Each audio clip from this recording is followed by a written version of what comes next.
आताच्या क्षणाची सर्वात मोठी आनंदाची बातमी राज्यातील लाडक्या बहिणींसाठी 20वा हप्ता म्हणजे तुमचा फेब्रुवारीचा हप्ता, बरोबर ना, आणि 21वा हप्ता तुमचा मार्च महिन्याचा.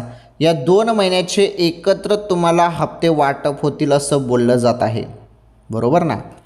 20वा हप्त्याचे 1500 रुपये, 21वा हप्त्याचे 1500 रुपये असे मिळून 3000 रुपये वाटप लाडक्या बहिणींना होईल असं बोललं जात आहे.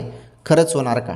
काय निर्णय झाला यावरती प्रश्नचिन्ह जरी असलं तर चर्चा भरपूर आहेत, चर्चा सध्या चालू आहेत आणि असं वाटत आहे की मिळू शकतात म्हणून. परंतु आता निधी किती येतो त्यावरती आहे. मागच्या वेळी निधी फक्त 98 कोटी रुपये आले जानेवारीसाठी. तर वर्षाच्या सुरुवातीचा पहिल्या महिन्यातच एवढा जरी कमी निधी आला तर ही एक टेन्शन देणारी बात आहे.